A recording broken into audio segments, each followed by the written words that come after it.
Olá, sejam muito bem-vindos.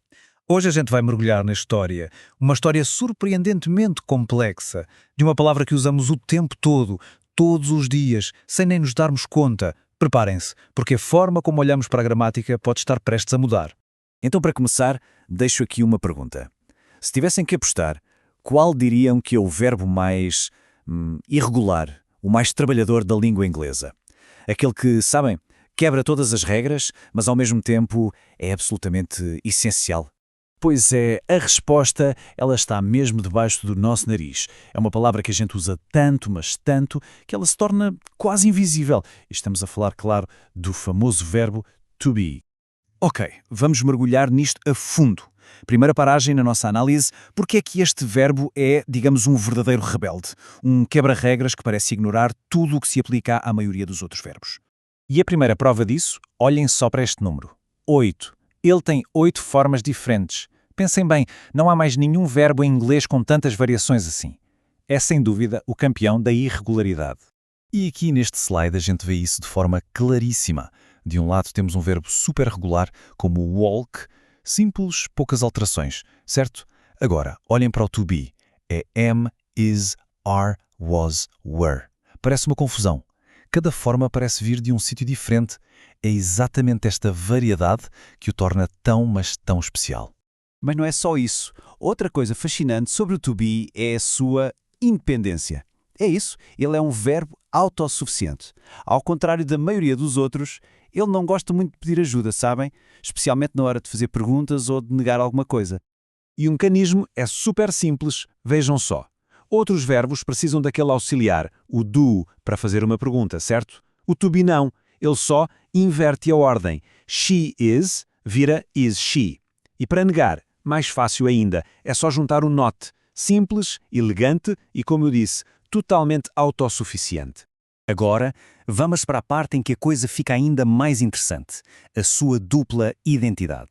Pensem no verbo to be como um agente duplo da gramática. Ele tem duas missões, dois trabalhos completamente diferentes, mas ambos são absolutamente cruciais. E aqui a gente consegue ver essa dualidade perfeitamente. Do lado esquerdo, ele é o ator principal, o verbo principal. Ele define um estado, uma identidade. I am a teacher. Já do lado direito, ele é o coadjuvante. É um verbo auxiliar, ali para ajudar outro verbo a brilhar, formando tempos contínuos como I am running ou a voz passiva. É esta capacidade de mudar de papel que o torna tão poderoso. Tudo bem? Até agora vimos o lado rebelde e o lado trabalhador. Agora vamos explorar o lado esquisito do verbo to be, as suas pequenas manias, as curiosidades que fazem qualquer estudante de inglês coçar a cabeça. E vamos focar em 3 coisinhas bem peculiares. Primeiro, a regra do being. Depois, uma contração que, bem, simplesmente não existe. E, por fim, a forma estranha como ele se organiza quando vai para o passado. Ok, a regra do being. Ela é subtil, mas muda tudo. Se eu digo que alguém is quiet, estou a dizer que essa é uma característica da pessoa. Ela é calma. Mas, se eu digo que a pessoa is being quiet, a história muda. Isso significa que ela está a ser silenciosa agora, naquele momento. É um comportamento temporário, talvez até estranho para aquela pessoa. É uma nuance fantástica, não é? Agora, preparem-se para um verdadeiro mistério da gramática. Nós temos isn't, temos aren't, mas e a contração de am not? Amn't? Pois é, ela simplesmente não pegou no inglês padrão. Não se usa. O correto é sempre I'm not. Porquê? Bem, é uma daquelas lacunas da língua que não tem uma explicação muito lógica. E por último, a sua viagem para o passado. Também não é nada a am linear. As formas do presente, am e is, elas juntam-se, fundem-se numa só, was. Enquanto isso, o are vai por outro caminho e vira were. É mais uma reorganização que só confirma o quanto este verbo é ele próprio, único. Ok, depois de vermos todas estas esquisitices e quebras de regras, a gente podia pensar que este verbo é só uma anomalia.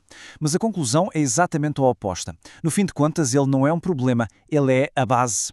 É a pedra angular sobre a qual o edifício do inglês foi construído.